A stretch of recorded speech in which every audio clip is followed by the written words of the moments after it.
আসসালামু আলাইকুম বন্ধুরা, নিয়ে এসেছি পেঁয়াজু তৈরি করার রেসিপি। তবে এটি হবে একটু ভিন্ন রকম রেসিপিটা। তো এখানে আমি ডাল বেটে নিয়েছি। তো এর মধ্যে আমি ব্যবহার করব এখন পাতাকপি কুচি। পাতাকপি দেওয়ার পরে আমি দিয়ে দিব পেঁয়াজ কুচি। তো আমি এর মধ্যে দিয়ে দিব কাঁচামরিচ কুচি, দিয়ে দিলাম ধনিয়া পাতা কুচি। এখন আমি মশলাগুলো ব্যবহার করব। তো আমি প্রথমে দিয়ে দিচ্ছি পরিমাণ মতন লবণ, দিয়ে দিলাম হলুদের গুঁড়া, আর এখন আমি দিয়ে দিব মরিচের গুঁড়া। তো এর মধ্যে আমি দিয়ে দিলাম ধনিয়ার গুঁড়া অল্প পরিমাণ। এখন আমি জিরার গুঁড়া দিয়ে দিলাম। তো এরপরে আমি আদা বাটা এবং রসুন বাটা একসাথে দিয়ে মাখিয়ে নিচ্ছি। তো আপনারা ভিডিওটি শুরু থেকে শেষ পর্যন্ত কন্টিনিউ করবেন বন্ধুগণ। অবশ্যই পাশে থাকবেন, আপনারা পাশে থাকলে পাশে পাওয়া যায়। ভালোবাসা থাকবে অবিরাম। আপনাদের প্রতি রইল আমার শ্রদ্ধা এবং ভালোবাসা। তো এখন আমি ভালো মতন মিশ্রণ করে নিব, মেখে মেখে। বন্ধুরা, আপনারা আমার এই ভিডিওটি ধৈর্যের সাথে দেখবেন। তবে আমি এই ভিডিওটি বেশি বড় লম্বা করব না।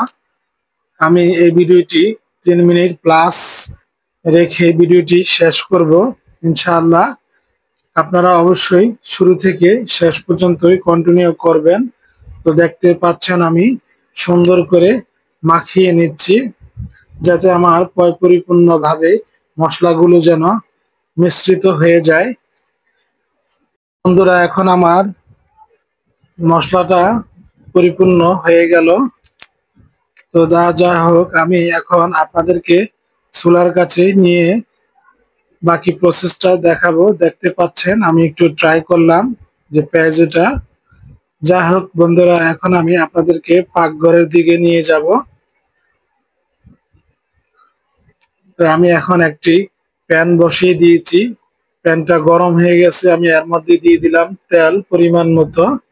আপনারা আপনাদের পরিমাণ মতন তেল ব্যবহার করবেন। তেল গরম হয়ে গেলে আমি এর মধ্যে দিয়ে দিব পেঁয়াজু।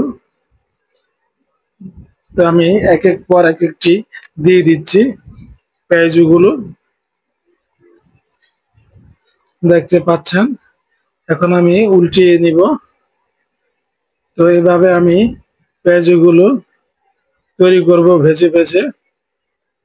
আমি এই যে পেঁয়াজগুলো উল্টিয়ে নিচ্ছি, এক পিঠ থেকে আরেক পিঠ, আরেক পিঠ থেকে এক পিঠ, এভাবে করে পেঁয়াজটি ভেজে নিব। তো দেখতে পাচ্ছেন খুব সুন্দর একটি কালার হয়েছে পেঁয়াজুর।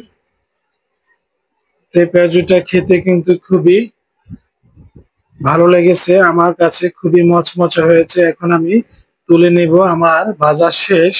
দেখতে পাচ্ছেন কত সুন্দর ভাজা হয়েছে।